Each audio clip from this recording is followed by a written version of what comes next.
All right, welcome everybody to week 8, day 2. We're going to do some cool stuff today. We're going to work with particles a little bit.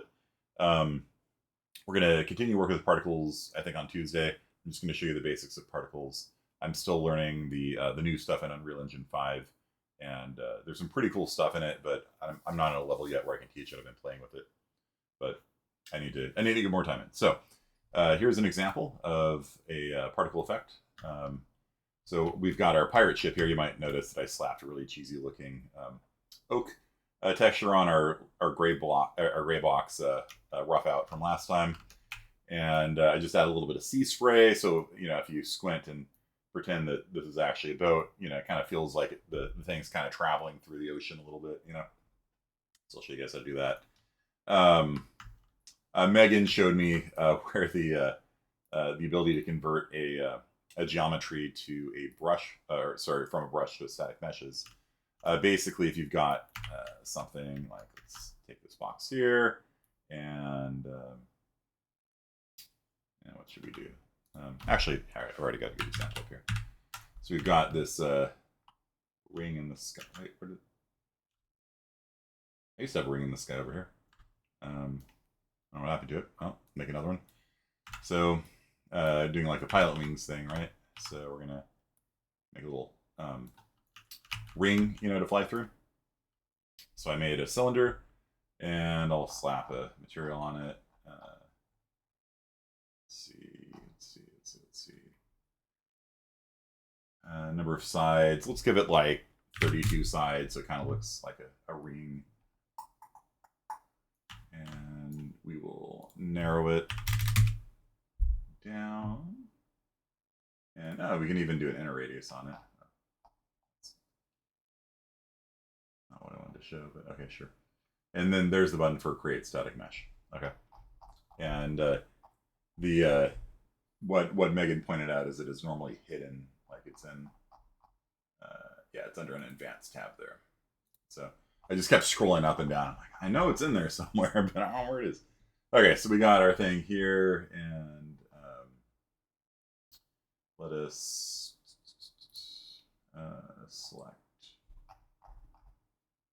select matching brush. There's everything. And all of you guys are going to be made to be good. All right, that, and then Control D to duplicate, and then the outer radius of this one will be set to 150, and 165. All right. I'm going to set this one to subtractive, and so I subtract one cylinder from another, make it a nice little ring so that we can make like a pilot wing style game where you can fly through it. And then the thing that was missing from before was these guys are going to be called brushes. Cylinder brush 5 is this one. Cylinder brush 4 is that one. Oh, it's invisible. That's weird. Okay. So, okay. We'll just delete that one and pretend it didn't exist. All right. So, brush 3. So we got brush 4 and brush 5, which is this two things together. So one of them is additive. So when you do CSG, what you do is you add geometry with additive brushes, and you subtract geometry with subtractive brushes, and you can use them to do some like kind of basic modeling. There's actually a modeling tab here that you can use to make more complex stuff, but this is fine for our purposes. So we're going to go to select these two things, 4 and 5, and then we're going to create a static mesh out of it. And this will be called a pilot wings. Don't sue me, Nintendo. It's called something else. Target ring static mesh. And I will save this into Bill like that.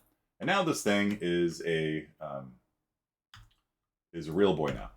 Okay.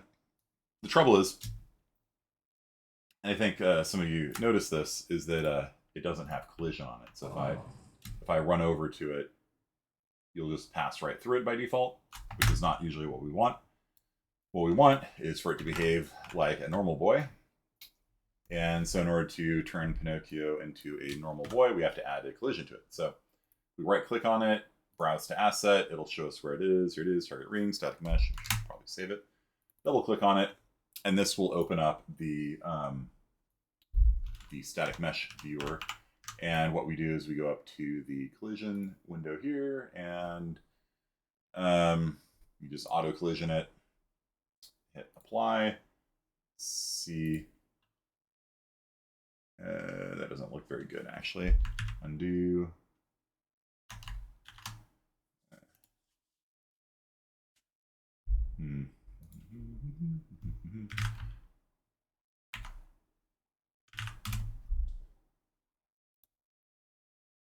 That's better. So you see the green areas there, that's the collision zone. The one before would actually be blocking your ability to move through it. So I just added a little bit more precision to it.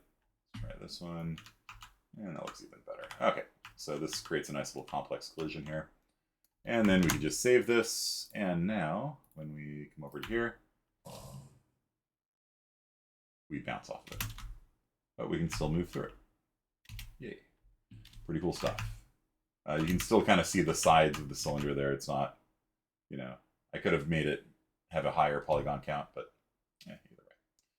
And then over here, you can see I've got my pirate ship, and the pirate ship also has no collision on it currently. So if I jump through that, I'll just fall right through it, because I just converted that to a static mesh as well right before the class started. So I'm going to right click and choose Browse to Asset. There it is. Open it up. Here I am on the inside. You can see I still have the gray box in interior, but I added like a hatch going down, and then from the second deck here, I don't know what happened to it. I might have deleted it by accident. I had a second hatch leading down this way. Okay, so if I want to add a collision to this, again, you go to collision, auto convex collision, and I'll just turn the whole count up to maximum again. And show you whole vertices, and here we go. And then it puts a collision over it.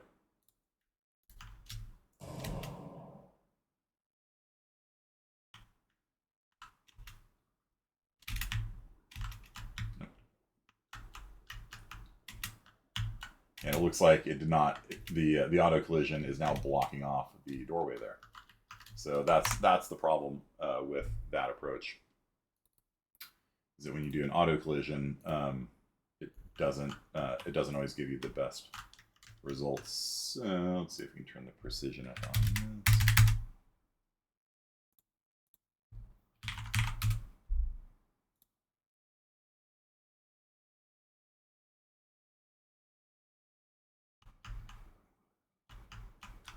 Does not look very good, honestly.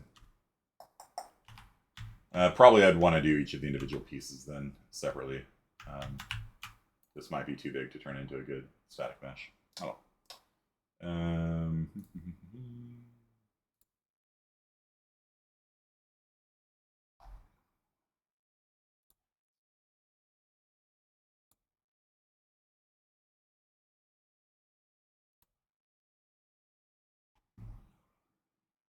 You can click on the collision and delete it.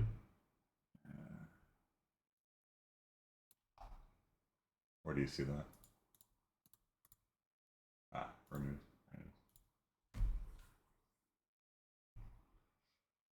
Yeah, so I could add collisions to it, but I am too lazy to.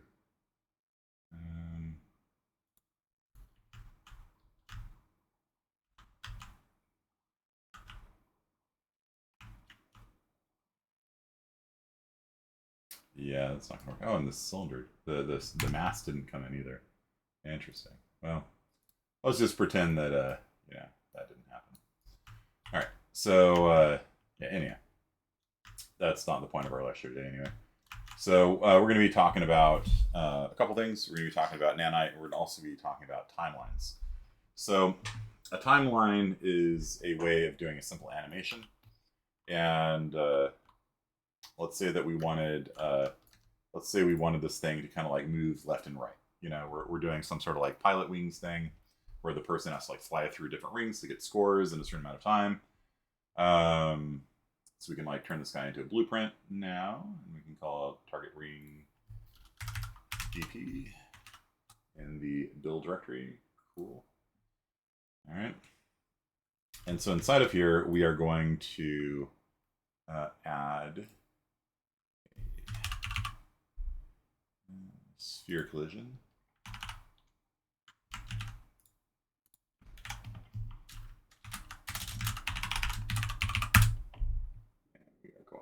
to make it a little bit bigger.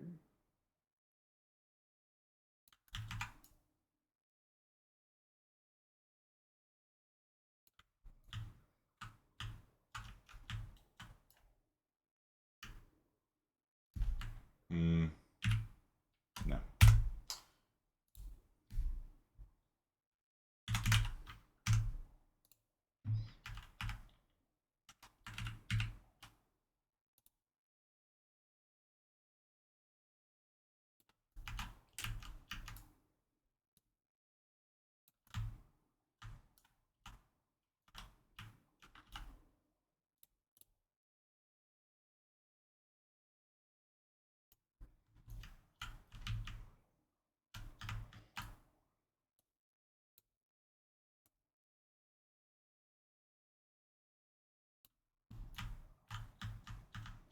I guess it'll work. Okay.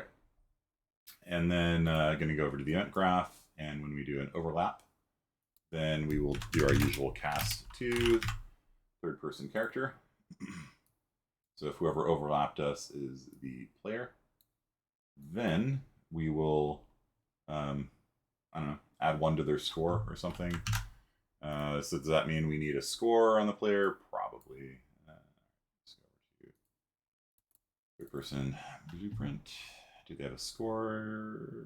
They don't have a score, so we're going to add a variable called score. And this is going to be a flute. It's going to be public. Compile, save, score defaults 0. Okay. Should we put a score into the heads-up display? Yeah, probably. Does blueprint, does this need to do anything more with it? Probably not. Okay, so we're going to make it so that when a person walks through the sphere, it's going to give them a point, and then maybe we'll delete ourselves. So we will currently get their score, add 1 to it, and then we will set their score.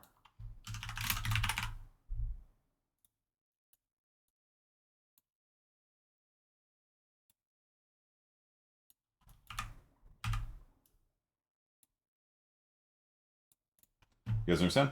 So when the player walks inside of the ring, we make sure it's a person. If it's not a person, they don't get any points. We grab their score, add 1, set their score. Oh, that looks nice, Eunice. Do you guys understand what's going on here? And then I'm just going to have the ring like delete itself or something. I don't know. Remove actor.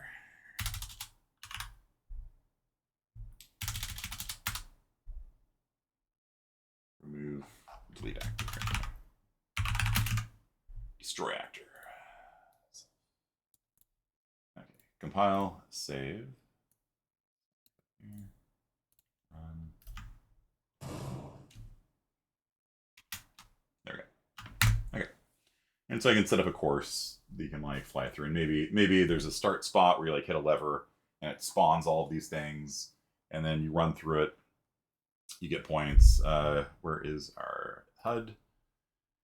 UE folder, stamina bar, which probably should just be called our HUD now because it's got more than just that. So let's put a new thing up here somewhere.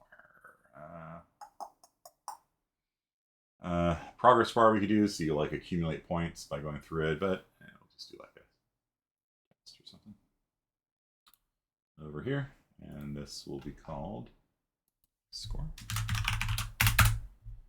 And it is going to be aligned to probably the bottom right corner of the screen. Let's see, this guy here. I cannot click on you. This guy here is at 64, negative 160. We'll just kind of make sure it's lined up so it looks nice. And, that's right. Okay. And then we will have its text actually be bound. We're going to create a new binding. Create a new binding. Thank you. And so it's going to text. Or we could just okay. All right. So we will. face out of the way. So just like kind of what we did over here, where we're getting the text of the person, right? The mission, survive, or whatever. We're going to do essentially the same thing to the score, and I don't think we need this stuff here for being dead. So yeah, we don't need any of that. So we just really need to just get so we'll pull off the main character, we'll pull off their score, and we'll convert the score to, what's this texture string? It's a text. Okay, so we're gonna to text.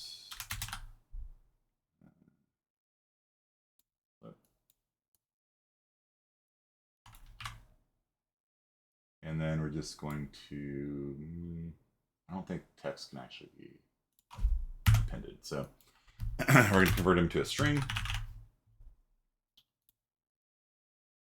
And then we are going to append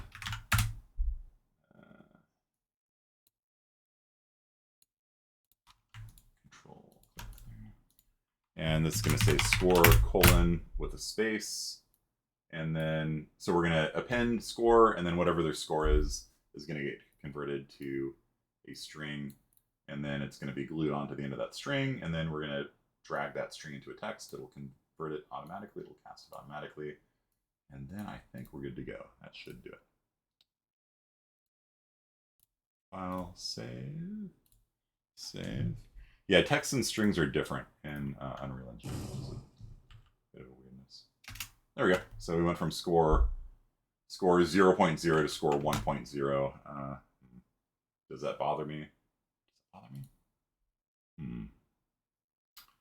It bothers me. Okay, so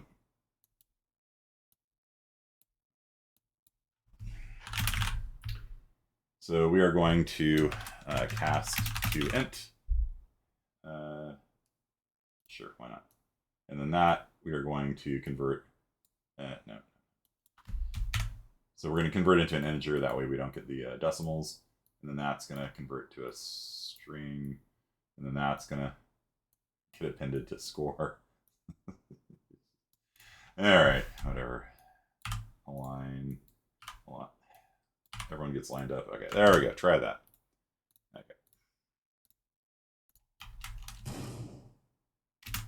Okay, score 1. Okay. And so if I were to put out more of these rings, then we could have a whole like scoring zone or something like that. Okay. And we could like spawn them. Like we can make a buttons that like when you hit a button, like all these things spawn. You guys understand? Pretty cool, right? Like a kind of a fun little game. But what we want is these things to actually be moving, right? So we want it to like maybe you go up to like a platform over here. Maybe I'll put out a little box or something. This could be like, let's see, static mesh.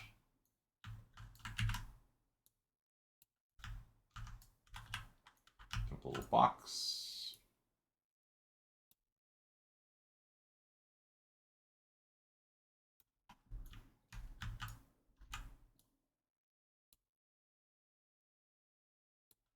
Around here, maybe.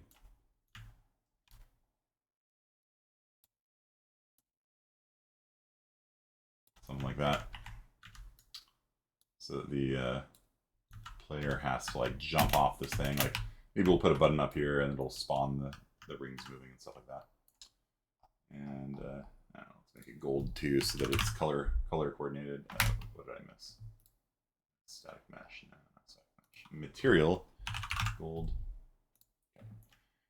So we'll come up here and maybe we can put a trigger that'll spawn these things later on. It doesn't really matter for now. What I want to show you guys is how to do a timeline. Okay, when you had the sonic ring sound, I was thinking about doing like the Zelda, like.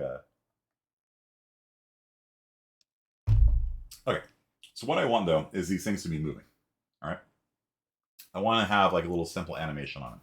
Now, what we did last time works, right? So what we were doing last time was we were having the platforms move up and down. We set 2 points, and the thing would lerp between it. Everyone loves lerping. But the way we did it was with event tick. So event tick is the kind of thing that makes most experienced developers kind of go, I don't know if I like that much. You don't want to have too much in your world going on event tick, because it means every frame of your game, something's running. You have enough of those something's running, and your frame rate dips. You also have to be careful the number of particles you put in the world, and things like that. So let me show you a way of doing this without event tick, and it's something called a timeline. So where are we? We don't need stamina bar anymore. I think that works just fine, and our touch function works just fine as well. So what we're going to do is we are going to create a timeline. Add a timeline. Sorry, not create timeline. It's add timeline. Okay, come up here. And so when we are created, it will begin this timeline. Should we save our starting in? We could have two. We could have two start and end points like we did last time for the platform. But I think I'm just going to have it. Just have a variable that this was kind of the other way that I was going to show you last time. So I think this will be a good opportunity to like kind of go over that method as well. So we'll have a variable on us that is like called amplitude or something like that, and that's going to be like how far up and down we move. Okay, and so the people who are doing our map making could throw these things in, and then they can adjust the amplitude of it, right? So they can say this one will move up and down 10 meters, this one will move up and down 50 meters, and then they could just drop it in the world, and the thing will just sit there and move up and down automatically. And what should the default value be for amplitude? Say 10 meters. Okay. So what's the timeline? Okay. We should probably save our starting location too. That's probably a good practice as well. So let's get location.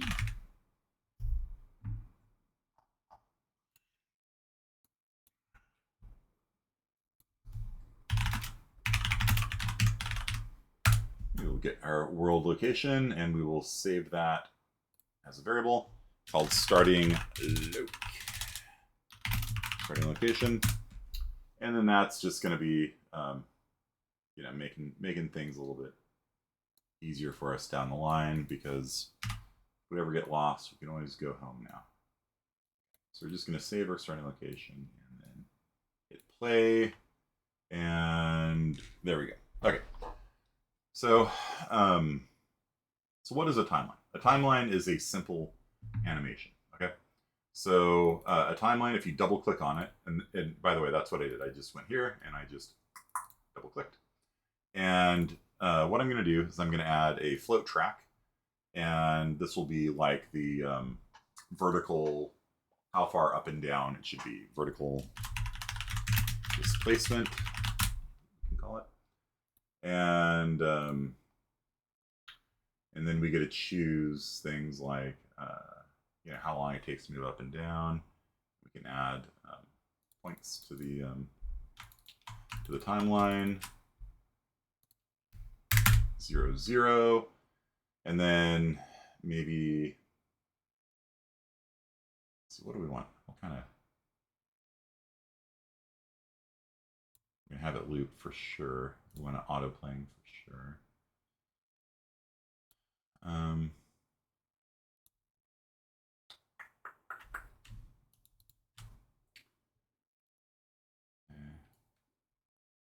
And then where is the length of the timeline? Okay.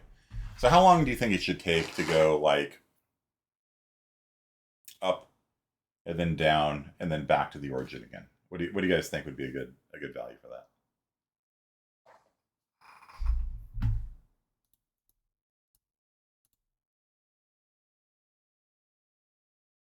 You guys have any preferences?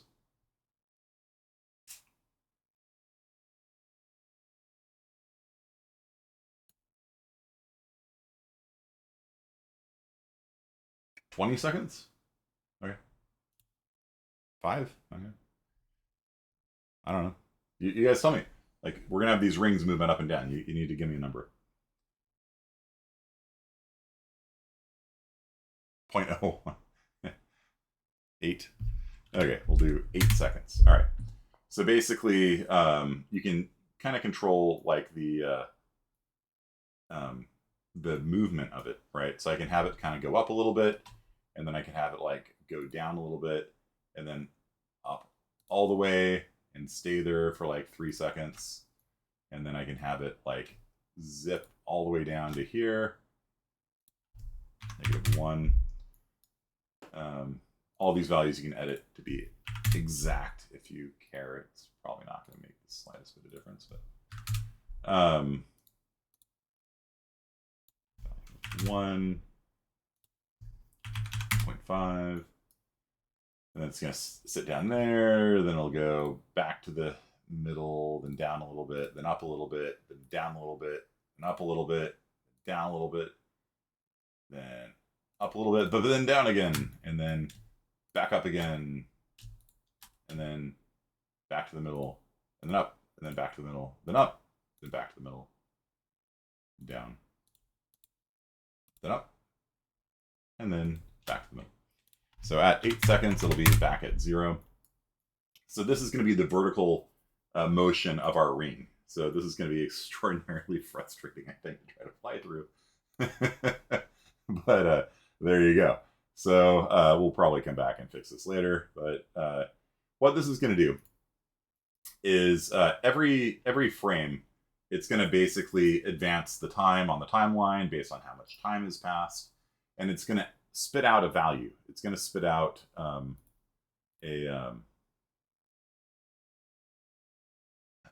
it's going to spit out a value for vertical displacement right here. And the value that comes out of it is going to be based on where in the timeline we are. If it's been 2 seconds, it'll be spitting out 1. If it's been 3 seconds, it'll be spitting out 1. If it's at time 3.3, it spits out 0.14.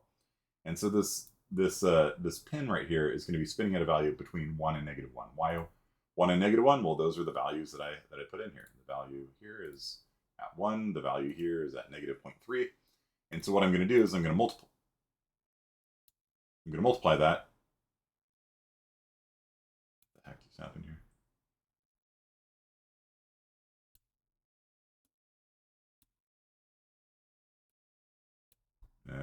All right. Close.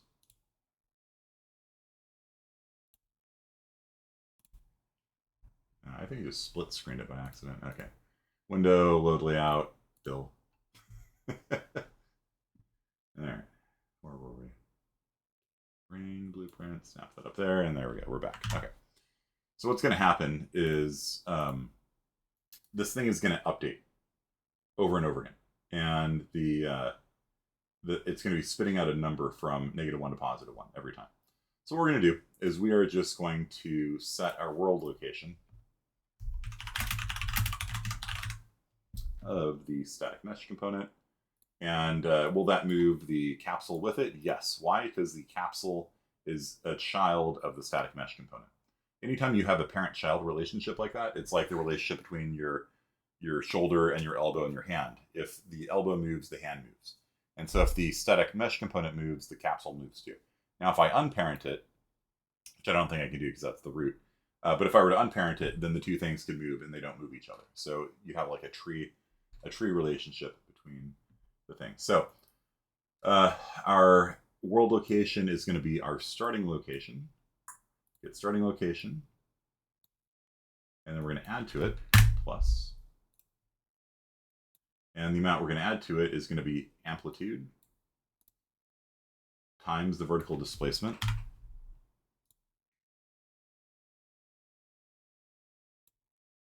And we're going to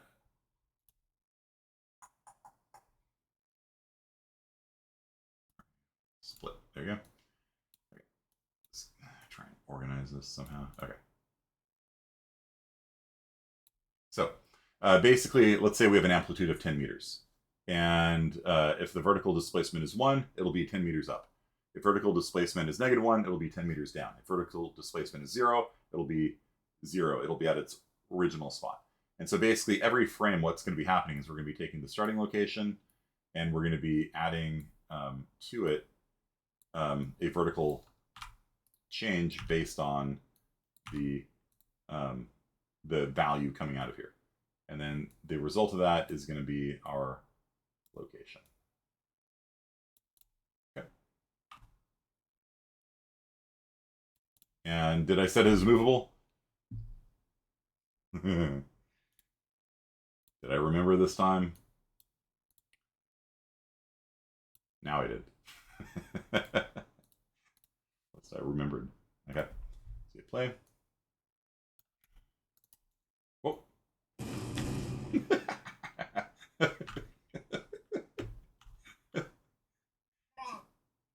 Bruh. Like I said, this is not going to be playable. Give me the points. Give me the points. Got it. Okay, there we go. So let's try that again.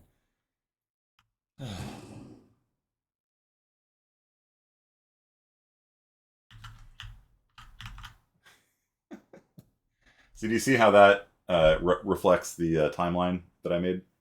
So I just basically made a little, little graph kind of thing. It's up high for a few seconds and it dips down low. Then it comes up, then it goes down, then it comes up, then it goes down, and it just sits there and fluctuates and fluctuates and fluctuates. Okay. So these three guys, I'm just going to pull upwards a little bit. So we'll start up in the sky. I'm going to die. Okay. So I come up here. See, these things are... All right, let's try this fly mode. Pilot wings, pilot wings. There we go. Okay. All right. That's a little bit too spastic for me, so I'm going to come back in and edit the timeline. Or maybe I'll just change the amplitude. I don't know. Set the amplitude to 1 meter instead. Then it'll still be twitchy, but it won't look quite so terrible. I mean, it's going to look terrible.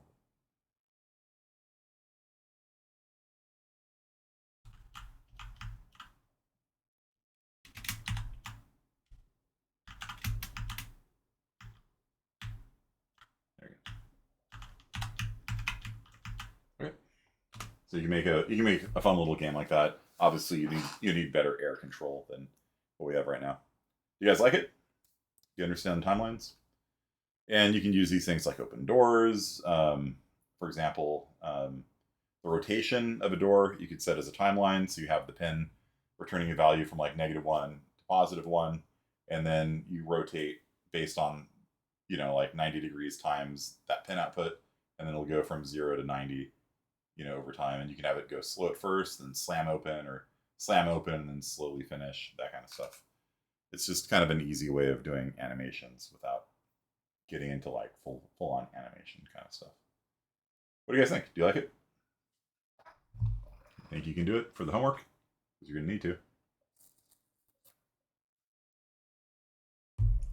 Yeah.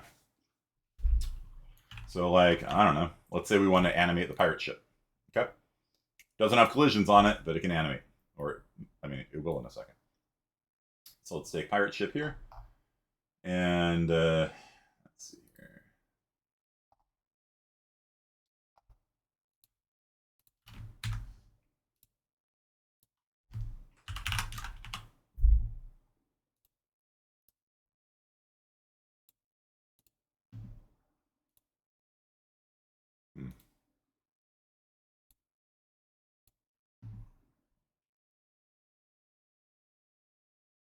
I think we're done with that.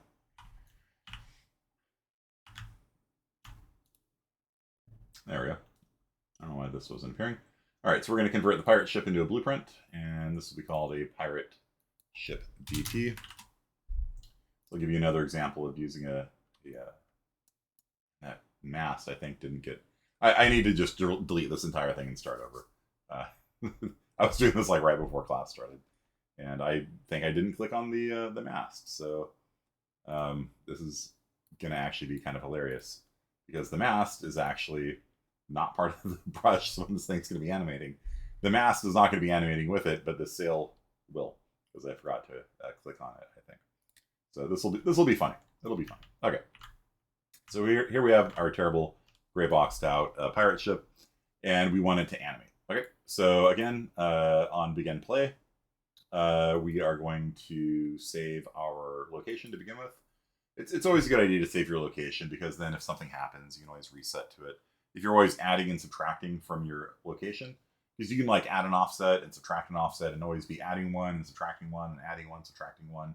But if they don't add up exactly over time and errors can creep in, then the thing might start drifting away from its origin, which looks really bad. So we are going to make a variable.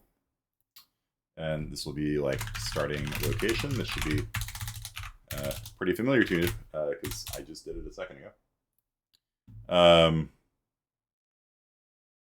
You can't do it? Okay. Actually, here, we'll just do this by promoting variable. Okay. So we will get world location of our static mesh component. These guys are going to go away.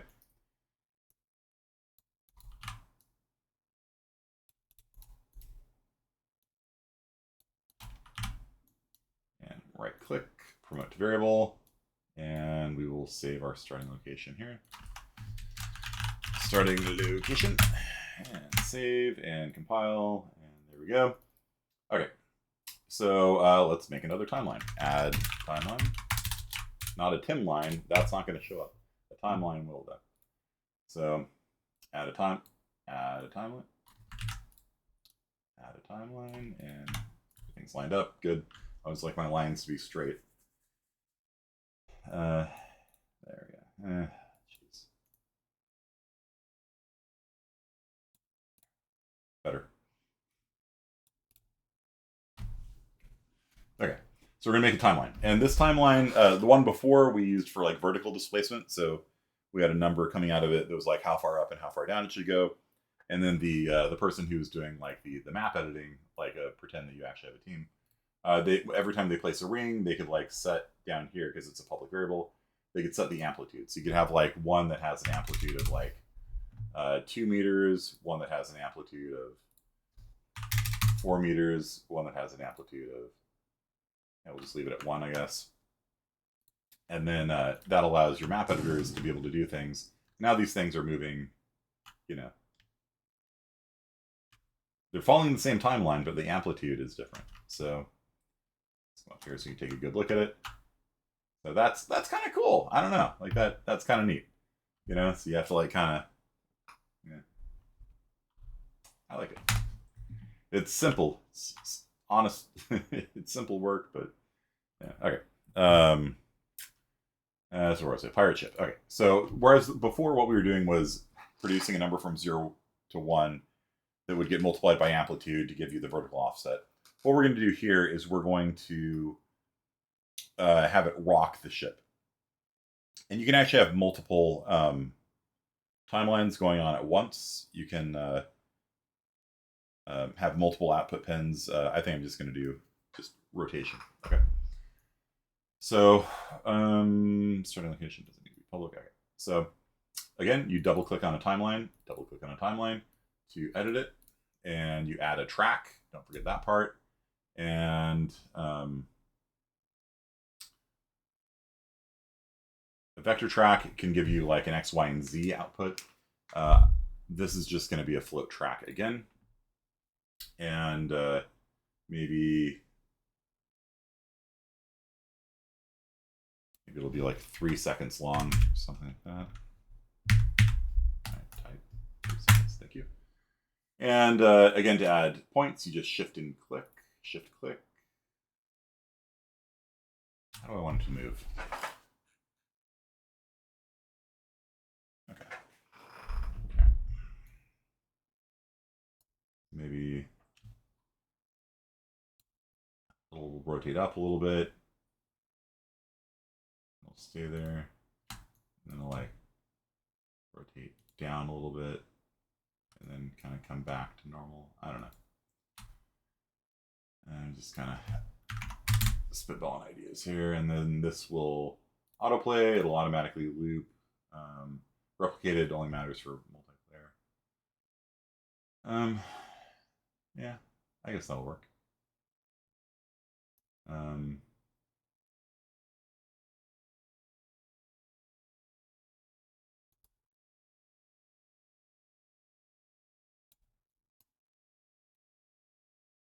So they don't have to be lines, by the way. So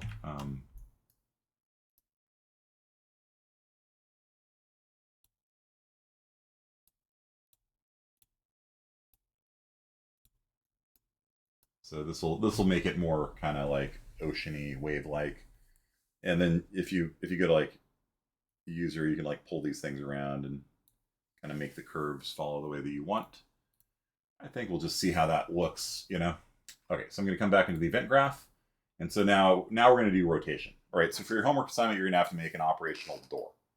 All right, this is one of the great challenges in game development, which sounds like I'm being sarcastic, right? Like, I'm having you guys on week 8 of game development make a door. How hard can it be? And the answer is it can be actually very, very hard.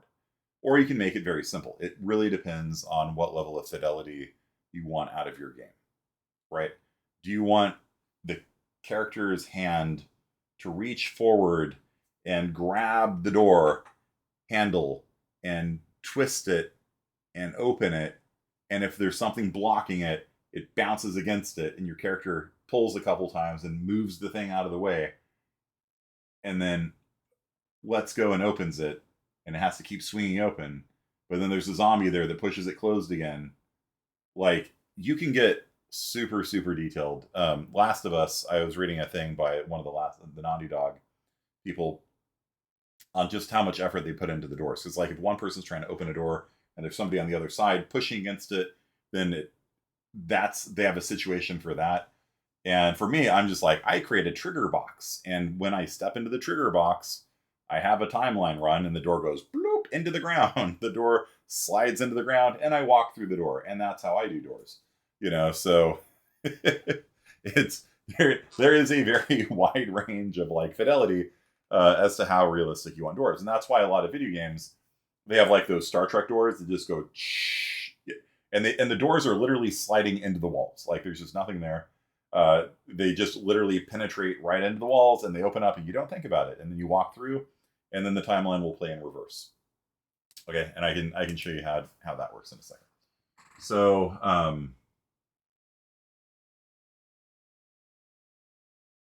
maybe not with the boat. Maybe I'll kind of want you to, and maybe I'll show you how to make a door. Okay, so this thing is going to update, and when we update, we are going to set our rotation. Set world rotation like that. Oh, shoot, I don't want starting location. No. Oh, am I going to move it? Maybe I can have it move vertically and rotate at the same time.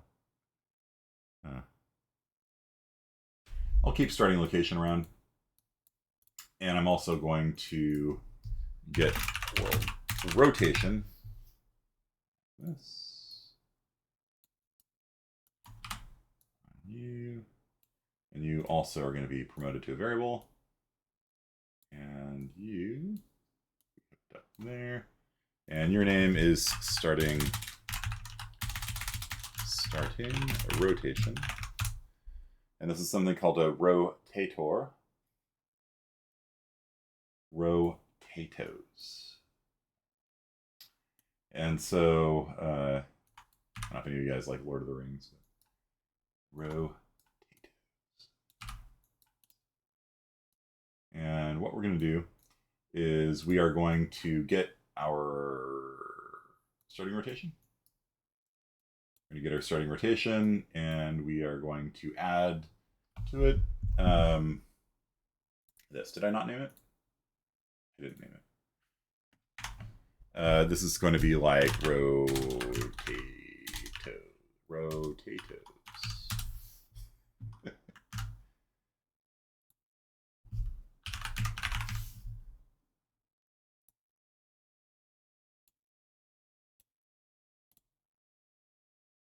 If you don't get the reference, it's from Lord of the Rings. Okay. So I named it Rotatos. There we go. All right. And so we're going to take Rotatos, and we're going to probably need an amplitude, like a rotational amplitude or something like that as well. So I'll just call you amplitude. Yeah, I'll call it rotation. So we might have it bobbing around too. Depends how into this I get. We can make it public so that the map editor, whoever's making the maps, and maybe it'll rotate 30 degrees. So it'll rotate 30 degrees up, 30 degrees down. It's probably going to be too big, but it's usually good to start big and then scale down, because the worst thing in Unreal Engine is when you do something and nothing happens. And then you just get to be like, what's happening? You know? And maybe if you're only having it rotate like 1 degree, like you have to go up and just stare at the thing. Be like, are you rotating 1 degree? I don't know. You know, so I usually start with these things being like a pretty big impact, and then rotatos times rotational amplitude. So I start with it usually bigger than I need, and then I scale downwards usually. And then you are going to add the starting rotation. So, right.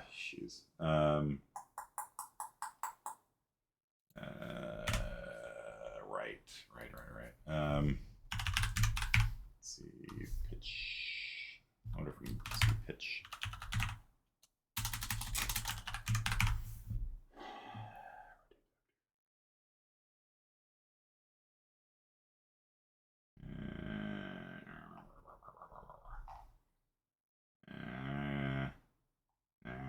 Brake rotator, fine. Okay. Okay. So what we're going to do is we are going to take the pitch, because the pitch is how far forwards and backwards it is as a boat pitches up and down. We could have it rolling left and right too. That could be kind of fun. And yawing is turning left and right. So usually ships don't spin in place like you're sitting in an office chair. So we're not going to do any yaw.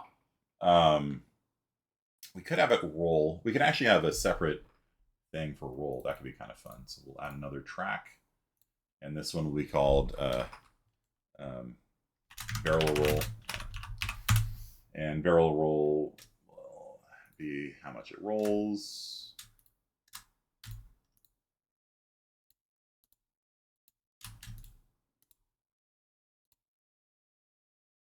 And we'll end where we finished. And so this will be how much it pitches up and down. This is its rolling side to side motion. And we can again make these things like auto.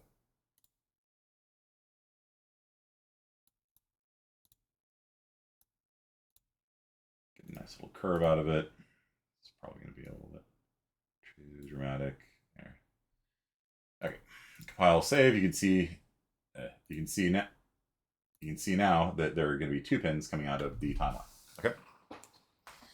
So, yes, split. I was just hoping there'd be a way without having to break it. Okay. So what we're going to do is this is going to add to the pitch here. And so that's going to be our new pitch. And so we are going to make a rotator. And so that is going to be our new pitch, and then we'll do the same for roll. I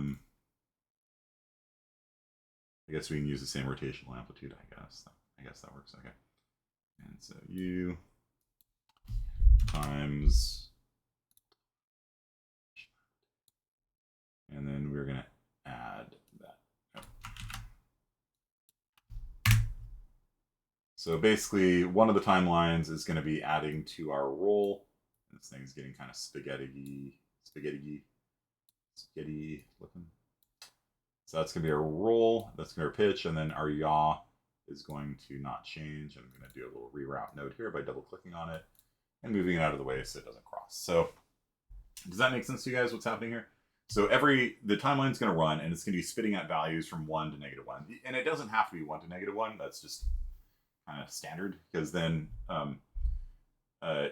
somebody can control the amplitude by multiplying the amplitude on top of the timeline, so that like you saw with the rings, if I had the timeline going from like -10 meters to +10 meters, it's not going to be easy for me to edit it after the fact. Like if the person who's putting them in the map wants some to have a bigger amplitude and some to have a smaller, it's a lot easier to just have the timeline always produce values from -1 to +1.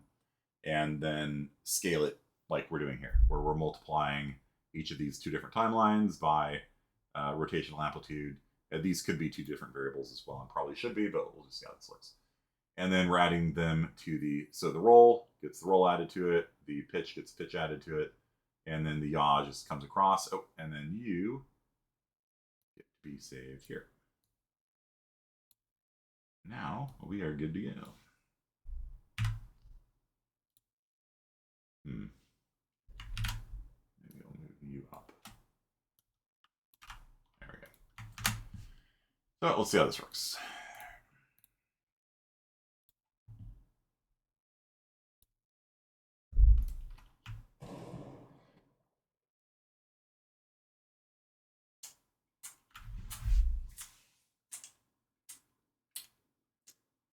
You guys all know what happened. You can say it. You can say it on chat. What wasn't set? Why is the thing not moving?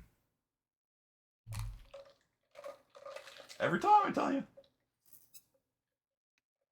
Remember it last time, this time, and then you get all the errors, right? Set it to be movable if you want it to be moved. Yes, I know. I immediately knew Unreal Engine. I immediately knew, but I knew those warnings were coming. Okay, so viewport, static mesh component, and make it movable. There we go. File and save and run. And now we've, oh geez, look at that thing. Woo. I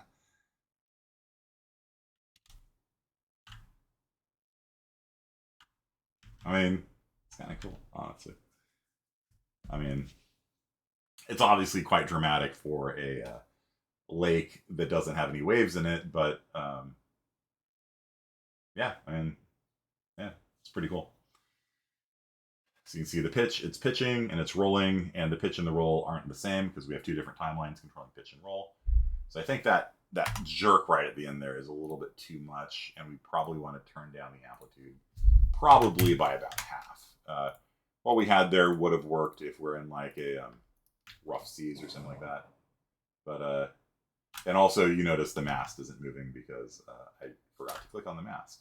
So the mast is just hanging out while the ship's moving. But there you go. So we've got like a little ship animation, and you can do this, right? Like if you're doing some sort of like Sea of Thieves kind of thing, you can make a couple timelines just for like normal ship bobbing abouts, you know. That kick right at the end there, I don't like that, so I'm gonna fix that. Other than that, like it's actually looking pretty good to me. So yeah, that's maybe a little bit too dramatic. Just kind of pull that in a little bit.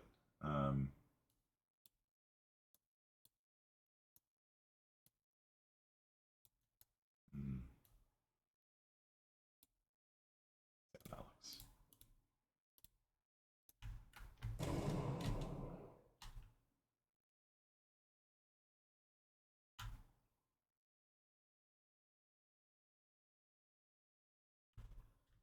Yeah,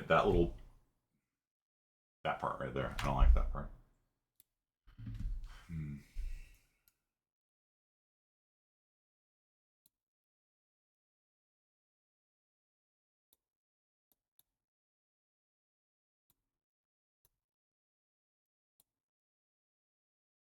I should probably just make it a sine wave, but sine waves are kind of boring, honestly.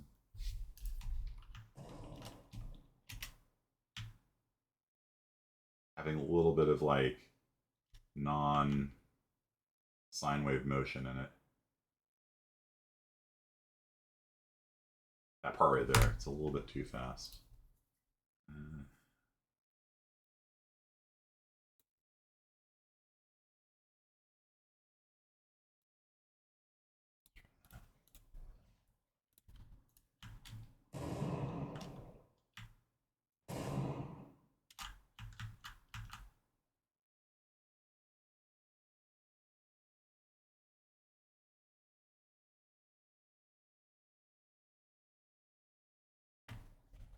Not quite natural enough, but I'm not going to worry too much about it. Okay. So what we've learned so far then is we've learned how to, but you can just play with it, you know. Probably actually just make this quite boring, honestly. Yeah, just delete.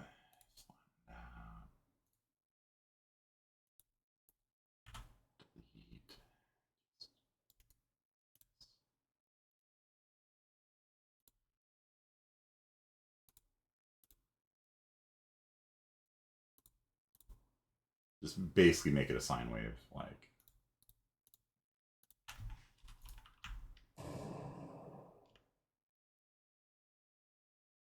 So you see that the pitch up and down is now pretty smooth. The rolling left and right has a hick in it. Just gonna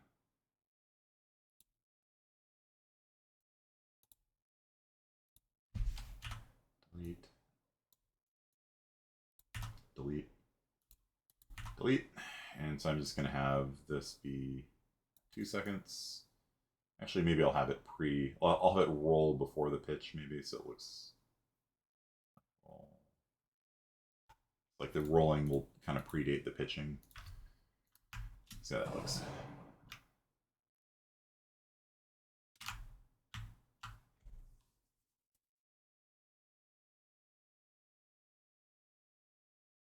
It's a little bit fast.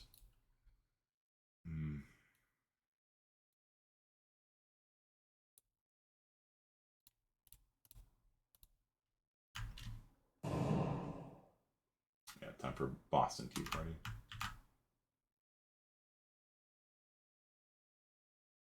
Okay, good enough.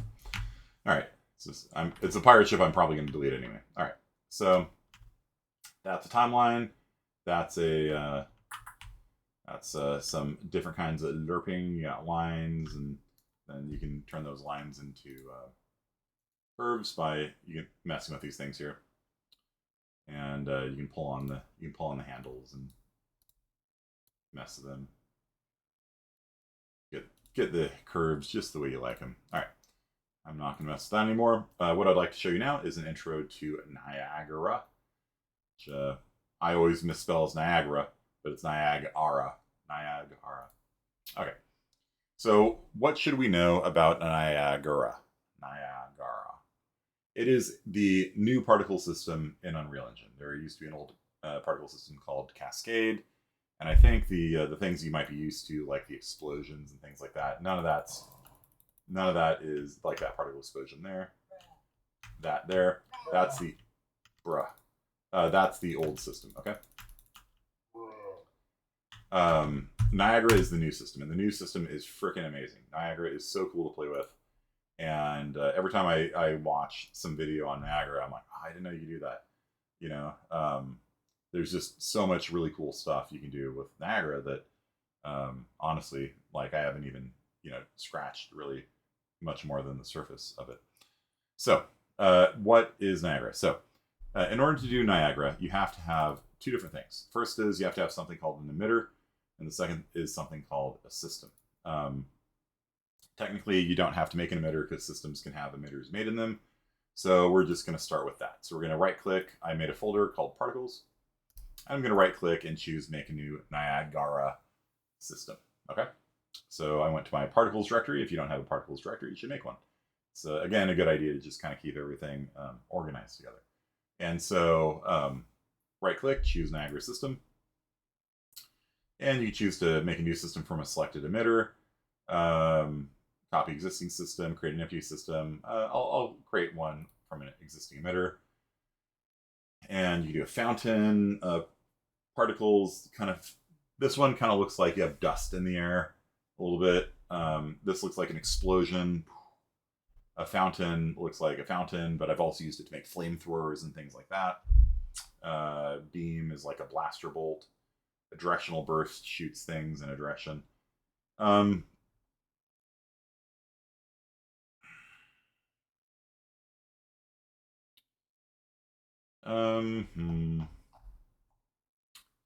Fire fountain? Okay, sure, let's do that. So I'm going to click on fountain, I'm going to click plus, and then it's going to add that emitter to my system. You can actually have multiple emitters. You can have an omnidirectional burst and a fountain, or whatever you want. Okay, so we'll add both, why not? And I'm going to call this one Harlan Fountain NS. Yep. And when you open it up, it will give you a preview of what's going on in your Niagara emitter here. And you can turn anything on and off by checking the checkbox.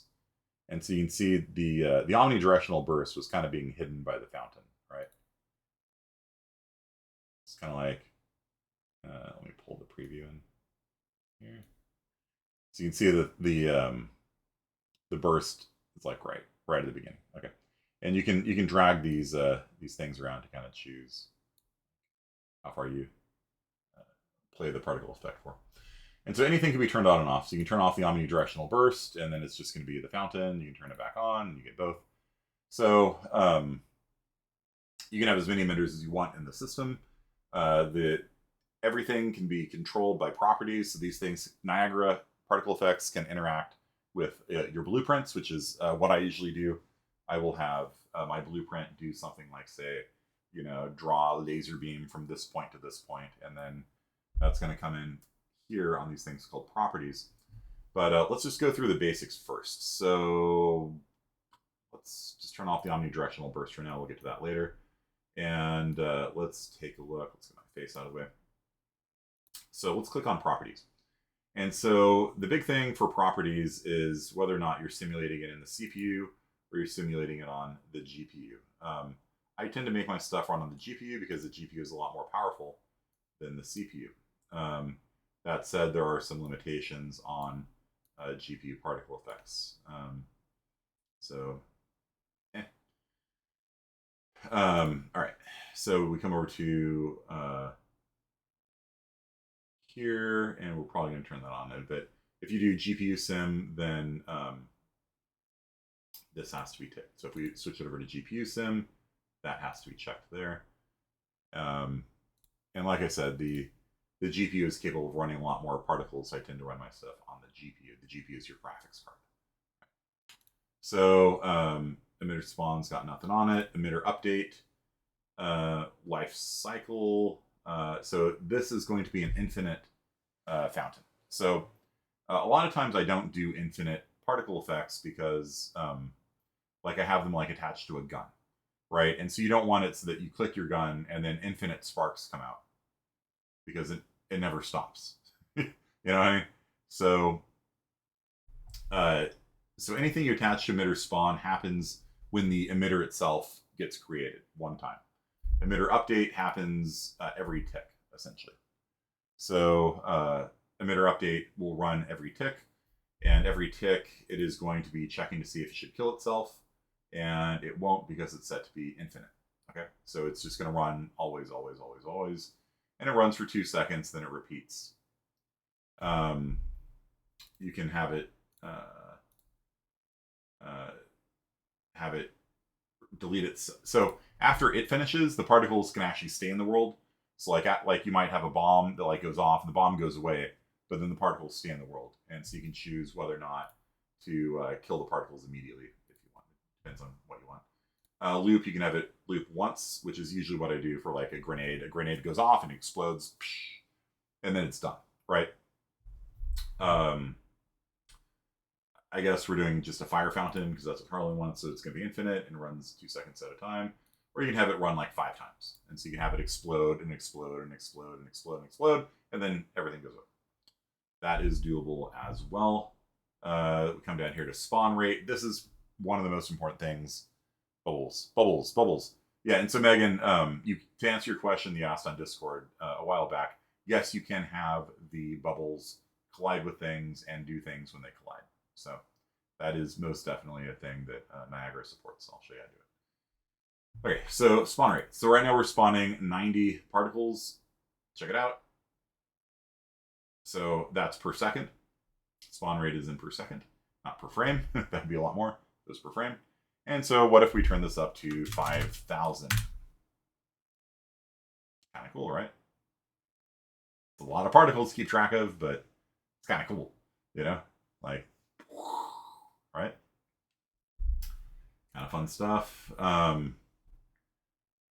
8K fire textures per particle. Kill my machine. Okay. So the way these things work is basically it goes from the top downwards. So it evaluates the particle effects kind of like just starting at the top, going to the bottom. So this happens one time when the thing is made. So like if you have a grenade that goes off and it spawns a Niagara emitter, it runs once. This runs every frame, and usually what this thing does is it will spawn particles.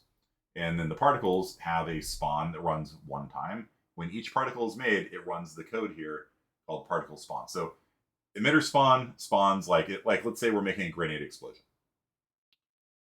When the emitter begins, emitter spawn runs. When each particle is created, because you see more are being created per second, right? Then that's where this code runs. So you have a per emitter stuff and a per particle stuff as part of the code. Okay. And so one of the important things here is the lifetime of the particle. So you can set them to have a lifetime of 0.1 seconds, 0.3 seconds, and you can see that they almost immediately vanish, right? So some of them die after 0.1 seconds, some of them die after 0.3 seconds, and they don't get that far, right? Whereas if you set it to like 10 seconds, then some of them are going to be dying immediately. It's random, right? It's set to a random thing here. Then some of them will make it all the way to 10 seconds. Some of them die immediately. And so you can actually have like a thinning out effect. Let's see if we set like 2. So you can see like as it gets to the end of life, set it to 1. Yeah, you see how it like thins out. And a few of them make it to the end, but a lot of them get deleted first. Okay. So by playing around with lifetime max, you can really get good control over your effects. It's one of the most important things. The colors is another thing. Like we want, like Harlan wanted red, wanted a fire fountain. So what do you think? Is that too pink for you? You want more red? What do you think? Not redder?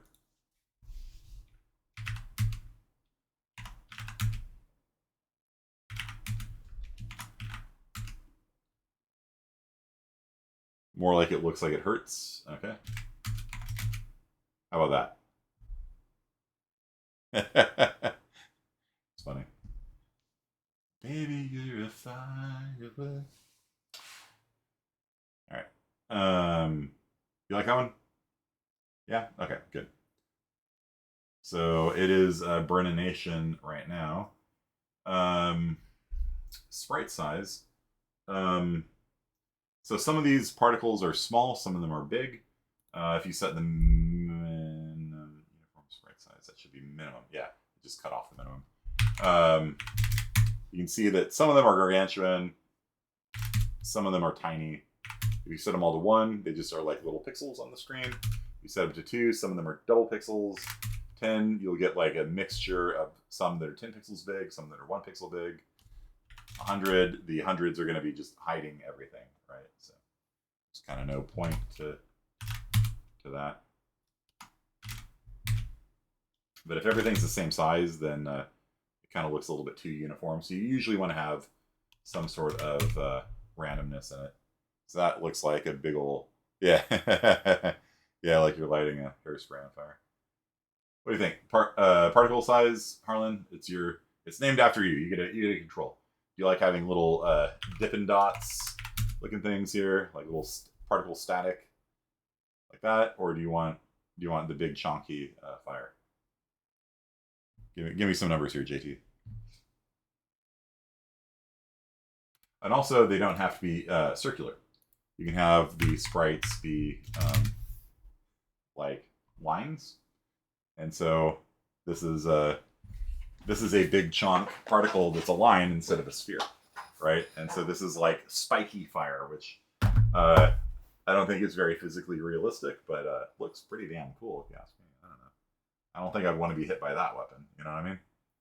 It's like the sea urchin of fire. Okay. And so you can have some, like for frost maybe, like if we were doing like a frost effect, you know, then that would be like you're getting blasted by like Elsa. You know what I mean? Yeah. But for fire, yeah, probably not that. You want spherical, right, JT?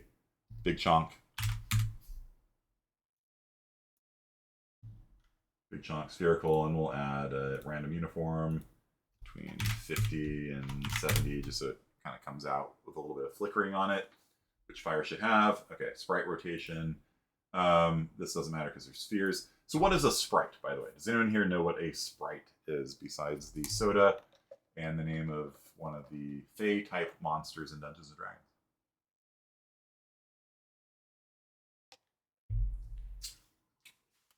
Lemon line. No. It's fine. No. Okay, so a sprite is a two-dimensional picture that usually, almost always, is pointed towards the camera always. So if I have a picture here in my hand, Nickelback photograph meme, insert here.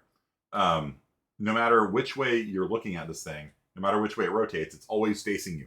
It's like a billboard that's always facing you. No matter which way it moves and rotates on the screen, the picture is always facing you. That's a sprite. It's a 2D drawing that just moves around on the screen and it's always facing you. So these things are actually 2D pictures. They're not 3D. If you were to walk around it, it would look like the thing is always rotating to face you. That's why using spheres is nice, because you don't expect to see the backside of the sphere. It should look exactly the same. So if you had like a picture, then you would notice it, because the thing would just appear to be rotating in place. As you walk around it, the picture of Nickelback would rotate to face you at all times. There you go. For those of you not getting the reference. Okay. So sprite attributes, it is going to be just a sphere. It's always going to be the rotation on a sphere doesn't matter. But if we were doing like the needles, then we could just always have them pointed upwards, for example.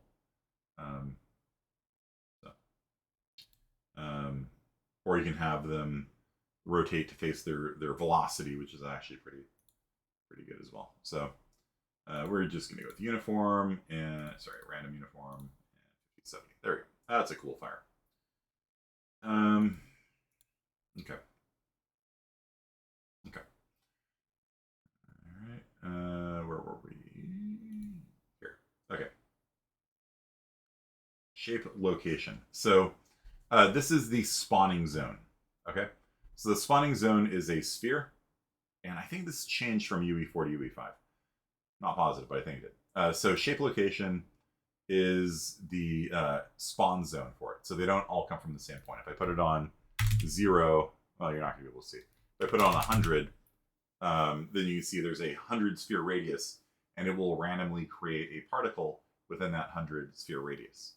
So again, it depends on what you want. Are we making a bonfire? This looks a lot more realistic than it all spraying, particles out of a single point on the bonfire. You want there to be a volume of fire that is radiating fire upwards.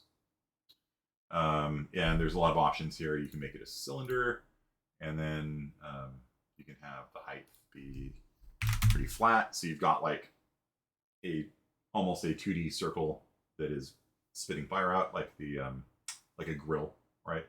Something like that. Height of 0. Now you've just got a grill. If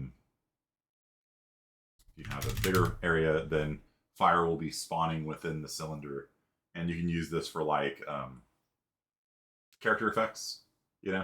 Like you guys want to see what this looks like if you make it a character effect? I think it'd be kind of cool. You want to see it? Like, I mean, I know you wanted a fire fountain, and I kind of don't want to get distracted on it. But like this, like, can you imagine it? Like you're just like walking like man on fire, Okay. So, okay, yeah, like an aura. I'm actually going to duplicate this just because I think it's cool. So we're going to come over here, Harlan Fountain, duplicate it, and we're going to call this man on fire Niagara system. And don't sue me, whichever company made man on fire. Okay. So we're going to go over to third person character, blueprints, and let me show you how to add a fire aura to your character. And there's arguably better ways of doing this. You can actually have the fire coming out of your skin, which is really cool, but this is just going to be like a cylinder of fire around you. So we are going to add to our mesh. Again, we're going to parent this, and it's going to be a new Niagara particle system. This is going to be called Man on Fire Aura, and it is going to be Niagara system asset over here called Man on Fire, and there you go. Compile, save, welcome to. Okay, it's.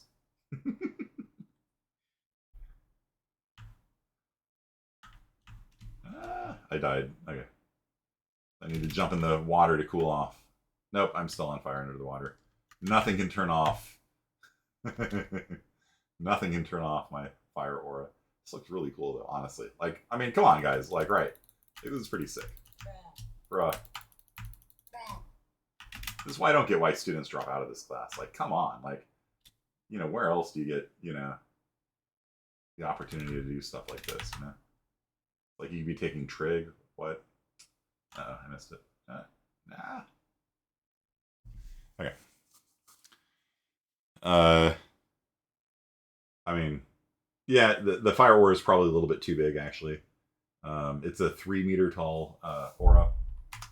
So if we come back in here, oh, no, we're in the wrong one now. Fill, particles, man on fire. Where was I? Cylinder. Let's make the cylinder height like 2 meters. And the spawn rate, maybe 1,000 instead of 5,000. Let's try this. It's a little bit. That's a little bit more reasonable, maybe. I don't know. Not quite as dramatic as the last one. You can at least see your character, but I don't know. You guys tell me. Do you like it? Should I mix it up? You can mess with the color. Like I said, you can have the fire like radiating out of your skin, which is kind of fun. I kind of like this, honestly. Like it's kind of cool. Maybe have smoke coming out. You know what I mean? Like have it turn into smoke, but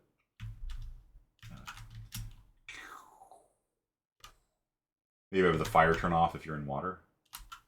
You guys want to see how to do that? Like if you jump in water, the fire turns off.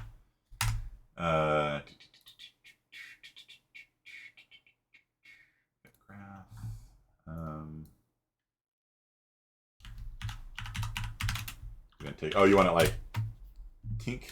Tink. Do I not have event tick yet?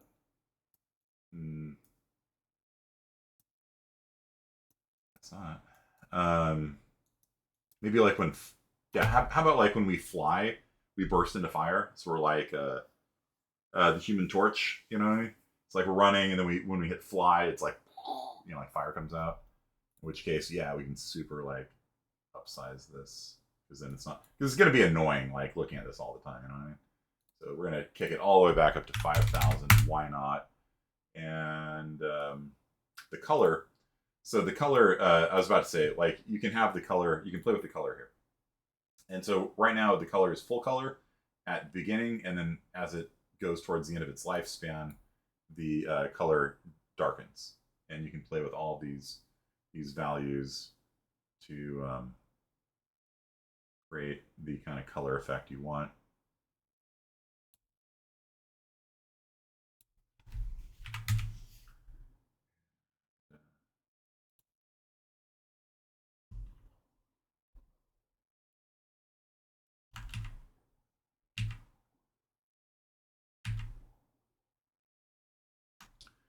So yeah, so you can have the colors like I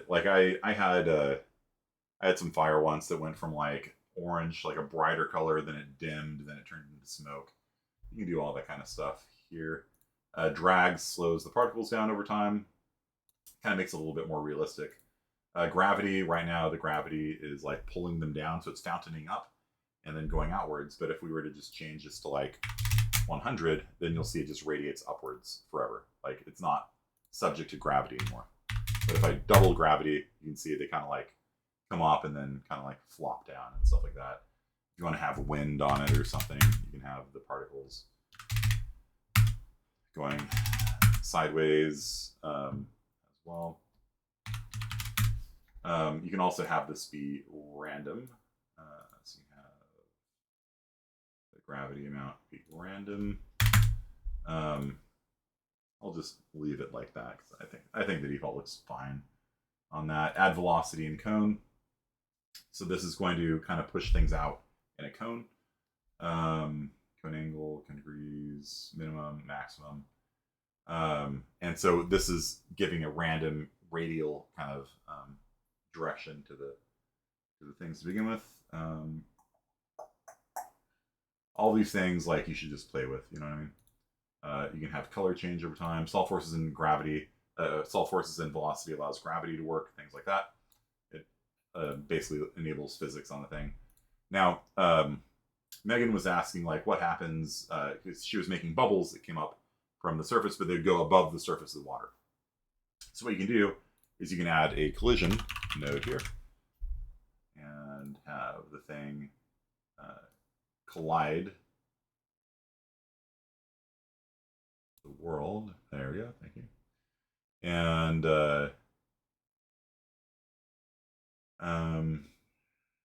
you can add another thing which is called kill particle.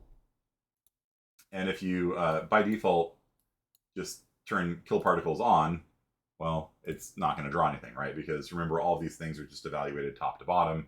And so the second your particle gets created, immediately gets killed. That's not very useful. So what we want to have to do instead is say kill a particle when it's like on a collision. Flags this frame. Where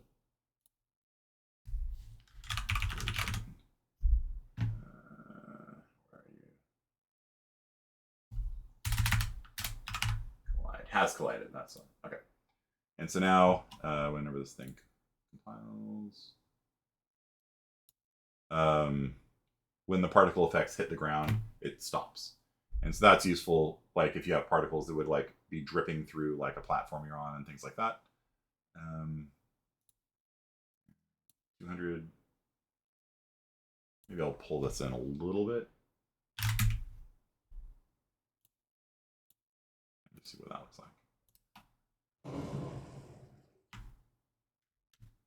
Yeah, so it's a little bit narrower now. I don't know if I like this as much, honestly. It's kind of cool though.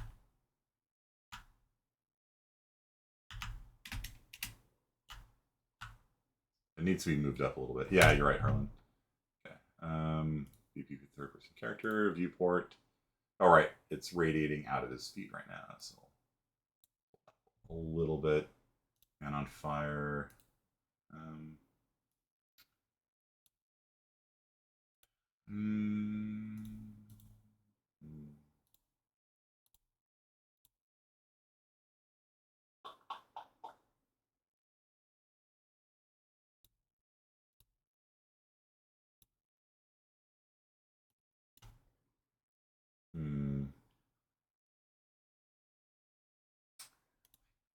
Guess I'm just gonna expand that back out to a meter.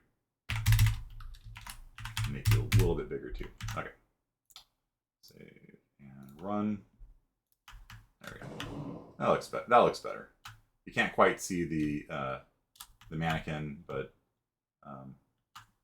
like, I mean, it's honestly pretty cool looking, right?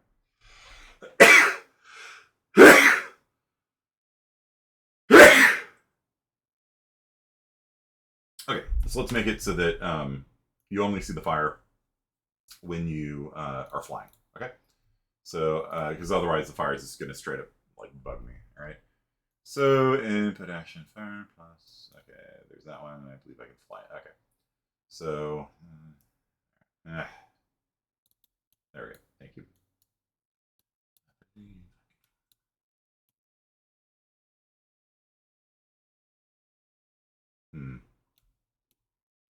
Why is this all screwed up?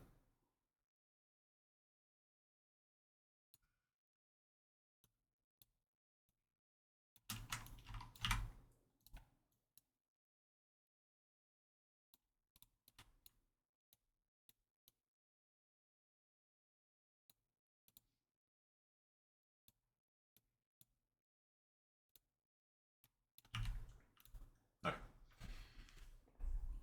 Sorry, I had to take a moment to clean everything up.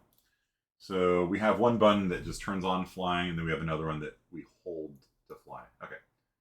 So yeah, as long as we're flying, then all the zombies hide. But we could also do the same thing and show all of the rings, which would be kind of fun too.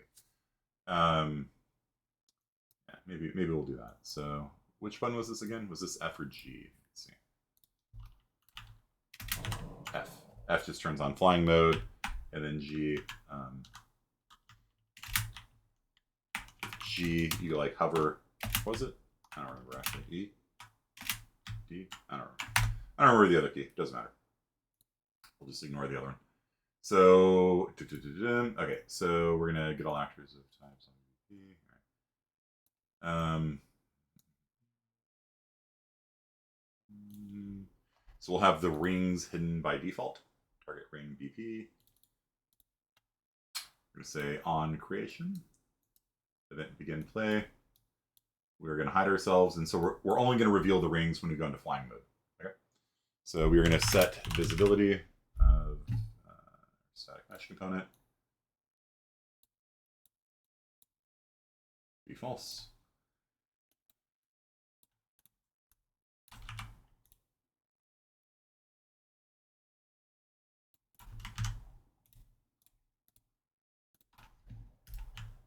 So you see the rings are gone now. And then on BP third person character, we're going to start with the man on fire aura, auto activated. Nope. Yep. So it's still attached, but it doesn't auto activate. Okay.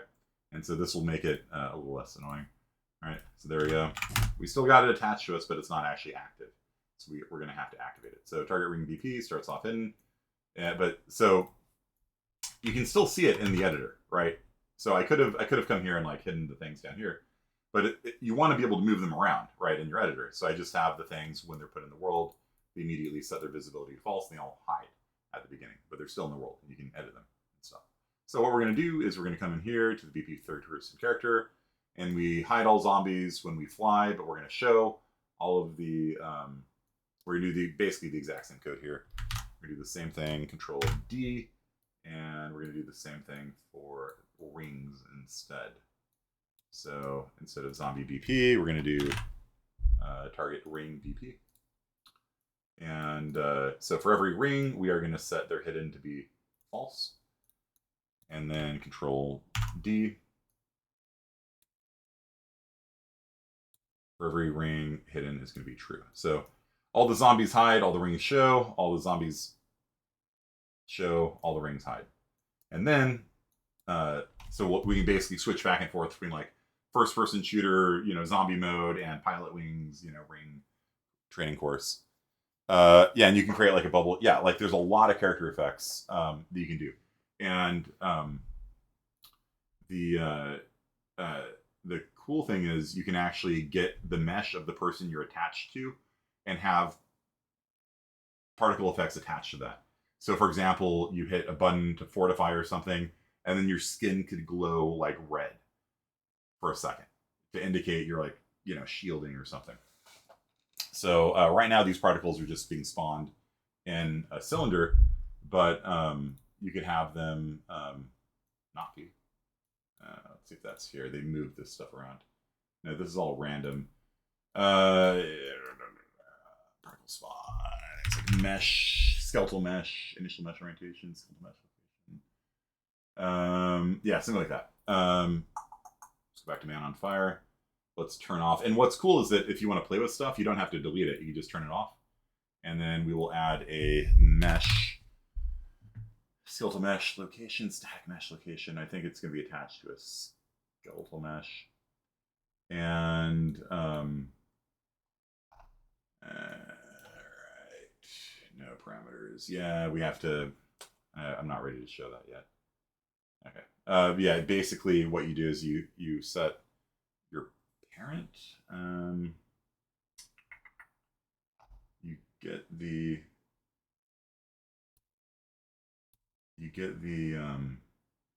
the skeletal mesh of the person you're attached to, basically. So let's undo all this.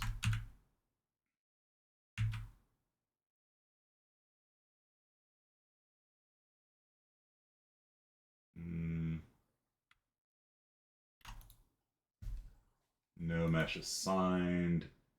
source node attached to parent. There it is. Okay. All right. And then for the preview, we're going to grab, I don't remember my skeletal mesh. It's Manny or Mannequin or Manny, no, it's Quinn.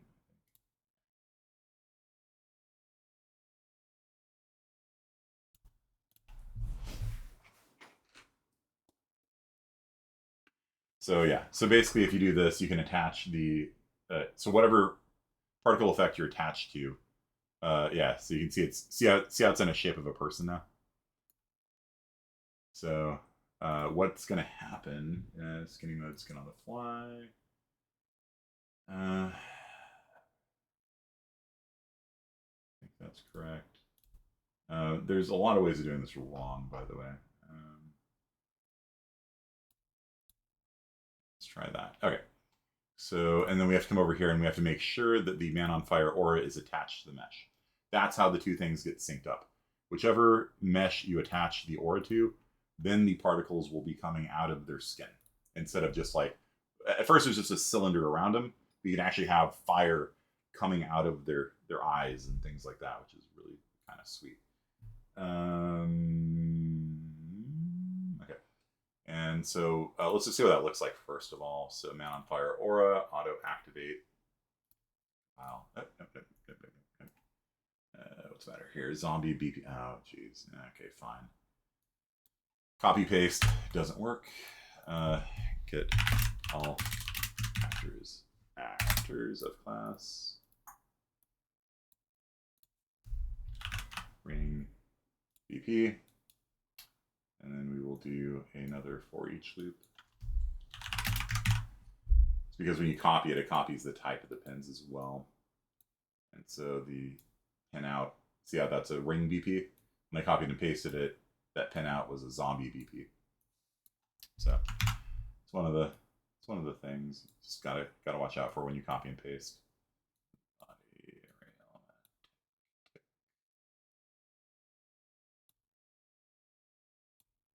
Let's see if that will do it. Compile. Good. Play. Doesn't look great, honestly. I mean, you see how it's like coming out of the person, but honestly, I think the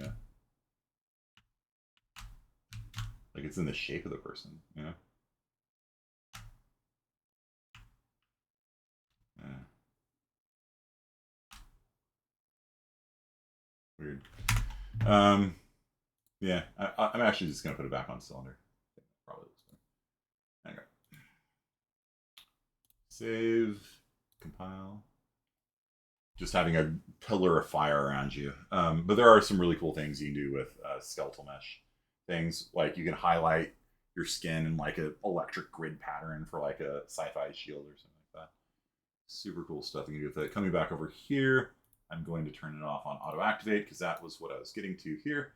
So I'm going to drag out Man on Fire aura. And when I hit fly, this will activate. Bloop. And when I think that'll work. And then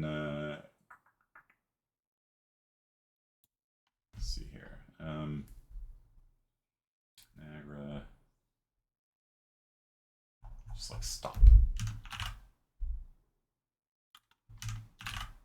No. And I mean, I guess that's one way of doing it.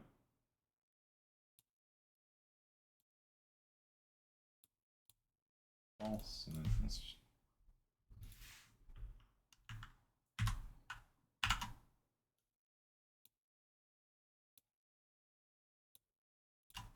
try that. Let's see if that works. No. You.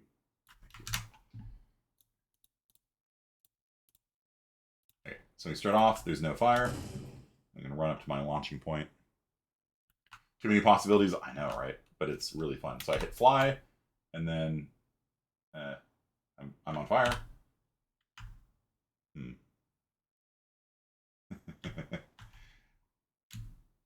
You see how the fire is not going above the water, Megan?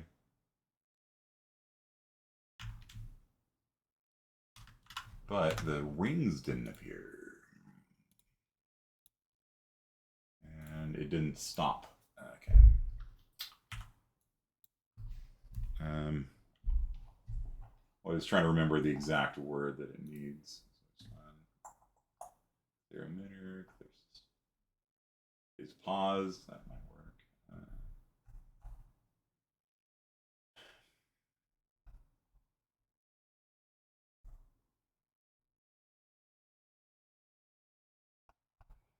Try that.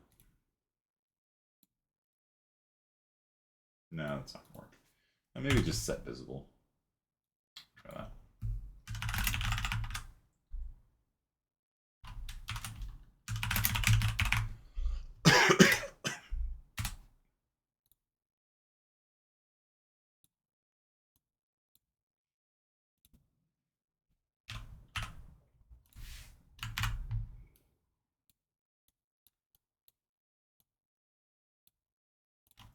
Yeah, but Niagara is honestly one of the most fun things in the world to play with. Okay, so that. Okay, and then we stop. There we go. Sweet. So there we go.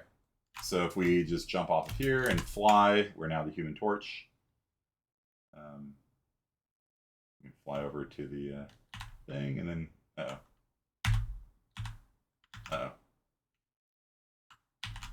I now permanently fly? Okay, weird. Okay.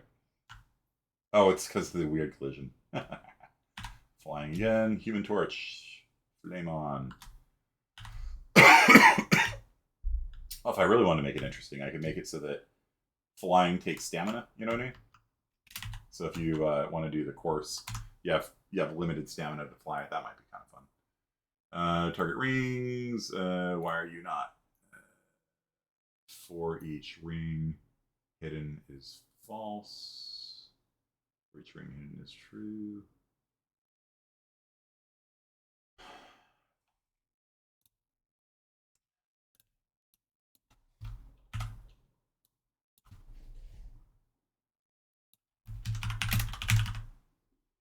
Visibility. I can't set visible to be true. Oh, this shouldn't be part of the for loop.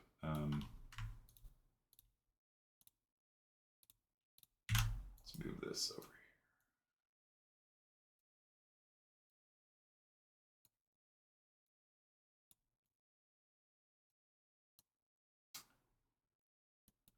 here. Do a sequence.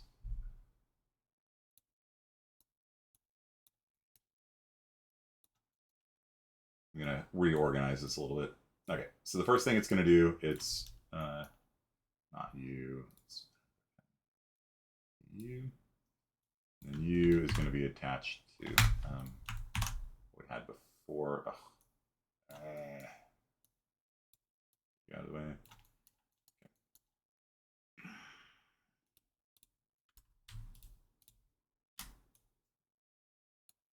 And then you gets disconnected, and you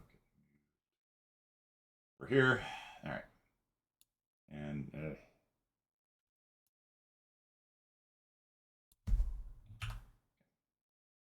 first thing it'll do is it'll activate the particle effect, set its visibility to true. The next thing it'll do is it's going to do the for loop to show all of the rings. Like that. And the third thing it does is it's going to hide all of the zombies. So these guys will be just like that. What was happening before was that the for loop that was running over every zombie was then doing a for loop for every ring.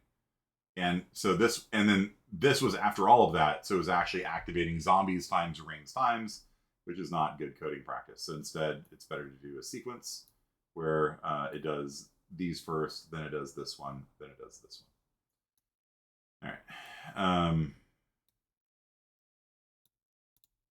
Okay, and then we're going to do the same thing down here. So pull you out and do a sequence. And the first thing we're going to do is set the visibility of the Man on Fire aura to false.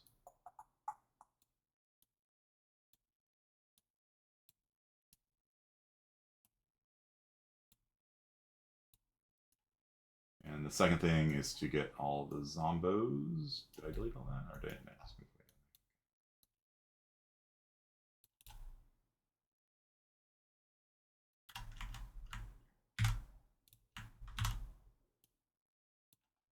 Do you guys see what I'm doing here?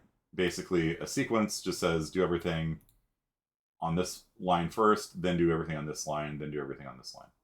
And I'm doing this so that things aren't like within a for loop for each other. Because everything in the for loop runs, and then I had a nested for loop with a thing at the very end of it. So when we stop flying, then the fire aura is hidden. Every zombie is not hidden. And then for every ring, we will set them to be hidden. Like that. So we start off, flame on, flame off. Ooh, I'm now hidden. Alright, that's not what I expected.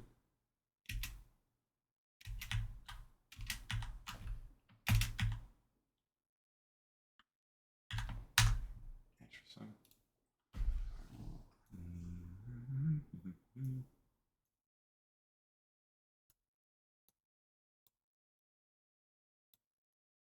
So upset hiding me. Alright, children. It's just the aura. Oh, target self right there. Okay.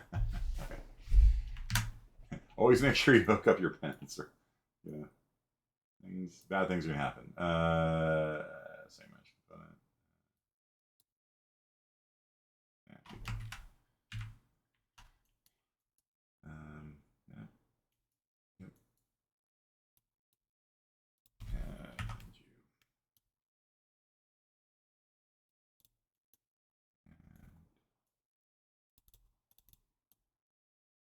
Okay.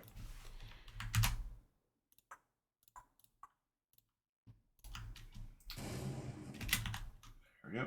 And there we go. Okay, I don't hide myself anymore accidentally. Okay, so if I'm on fire, the rings appear. The rings appear. Where are the rings? They're working a second ago. Okay, so we hit fly. We activate the man on fire aura, and we set the visibility of it to true. We then find all rings. For each element in the ring, they are set to be true visible. What would happen if we did?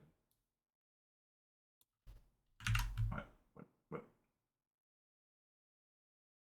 Ah, what is going on here?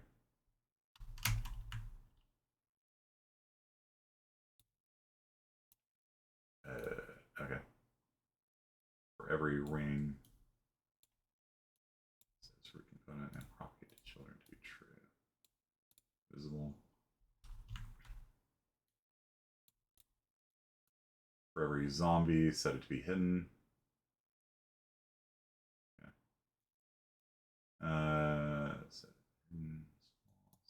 Oh, that's fine.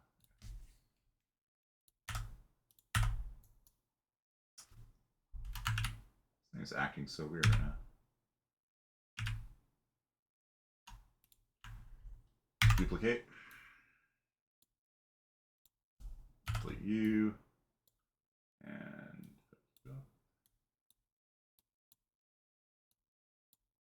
And visibility is false when we're not flying. So visibility is true when we're flying, and visibility is false when we're not flying. Okay.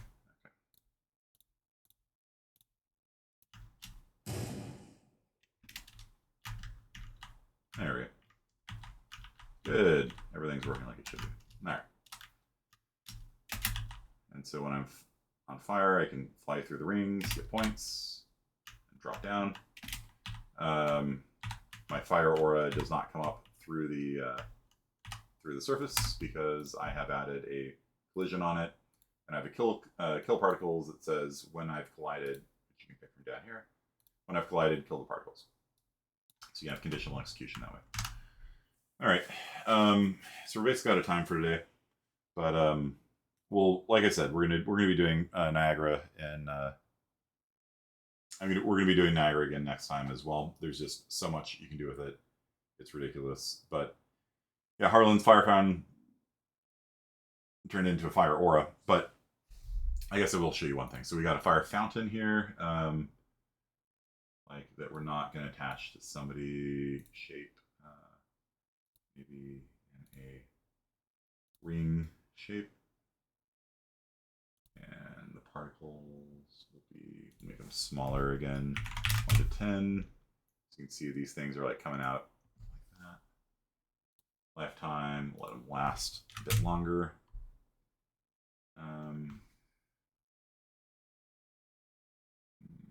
The ring, give it a radius of 10 meters. Spawn rate at 5,000 is fine. Lifetime of 3 seconds. We need to give it more upwards velocity, I think. Add velocity, maximum of 3,000. Okay. And particle state, gravity force. Still regular gravity. Let's turn off gravity. Why not? Uncheck that. And then these things are going to just go up forever. We can turn off drag as well. Color scaling, I guess. We can play with that. The lifetime actually go from like 3 seconds to 10 seconds or something like that. That should last.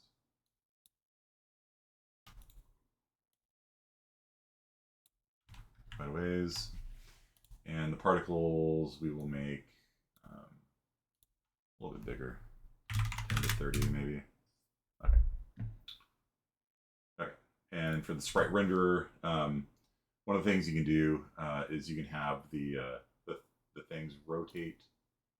Let's see, velocity aligned. And so if you want to see how that works, velocity aligned means the things rotate to face in the direction they're going. And so we could have the sprites be random non-uniform. We'll just be non-uniform. And so you can see that the things are going to be 35.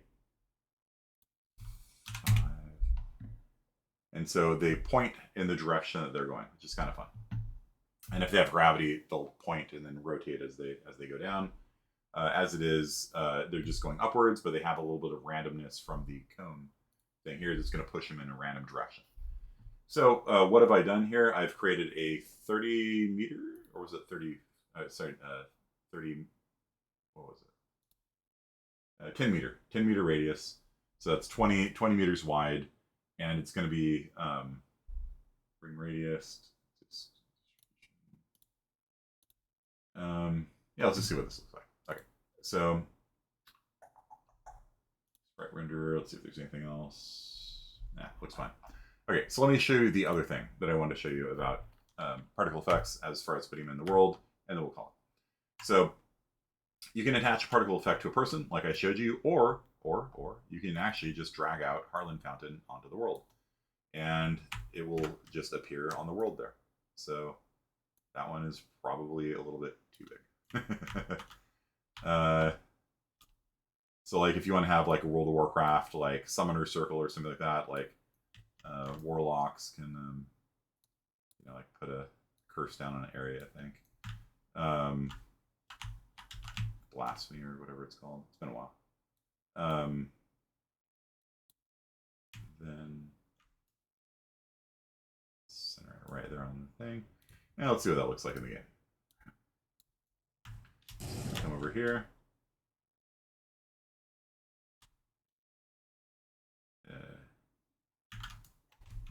What? Oh, it's underneath the ground. That's why. So the collision is actually knocking it out. It's funny. Okay. There. So if you've ever wondered like how to have like a magic area or a waypoint or something like that, you guys see that? So you can walk inside of it, and it's not, it's not active on the inside. It's a ring, right? So I've now created this, defined quest zone or something like that. Or if you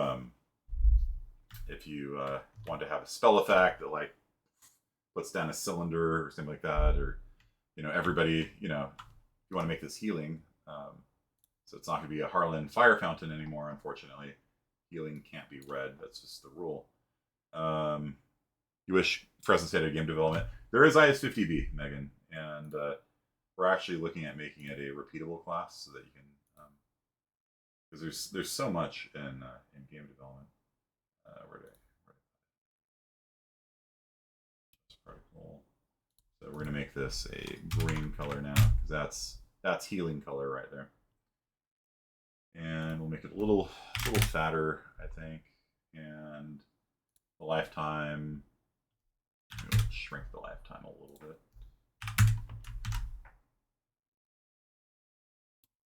And let's see what this looks like. Okay. So if you walk in here, this is where you go to get heals or something. I don't know. It's a little bit high. Snap down.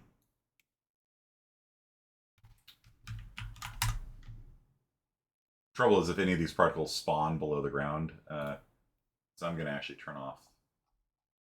Oh, I don't have collision. Okay. Let's just try that. Okay.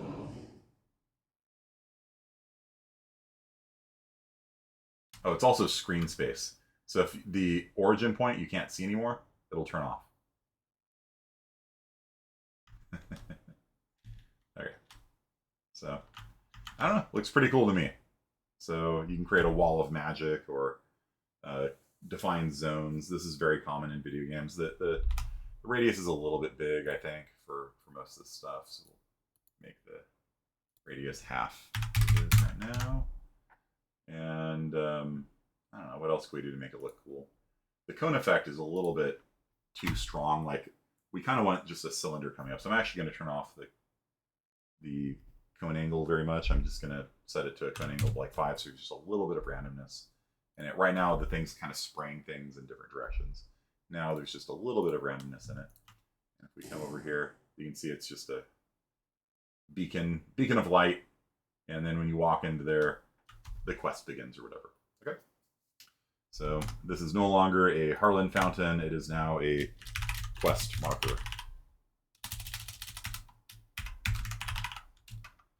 Yes. And so you can just put these anywhere you want on the screen. Man on fire. But yeah, that screen space thing is kind of annoying. Okay. But yeah, you can use this to just mark areas, spell effects, things like that. There's just a huge amount in it, and Niagara is just so fun to work with. I hope you guys have some fun with it over the weekend. Okay. But all of you guys are doing really great in this class. I've been really impressed with. I honestly think that this semester has the best students I've ever had in this class, and I've had some good students in it.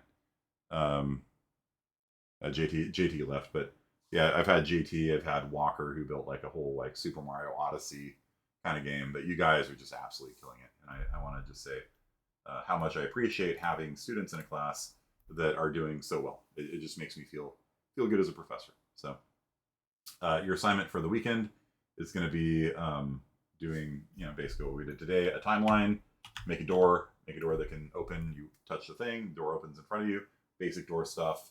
And then you're going to make a particle effect of some sort and just make it look cool. There's tons of tutorials out there on YouTube. Most of them are like 10, 20 minutes, and they can show you how to do all sorts of cool stuff. You can, Matt Asplin has one on doing rain that's kind of similar to this thing here, this little sea spray effect that I made here. There's ones on laser beams and flamethrowers and just all sorts of cool stuff. The one with a skeletal mesh where you can turn your body radiating power and stuff like that. So just have fun with it. Game development's fun. Right. So that's it for today, and I look forward to seeing what you guys come up with on Tuesday.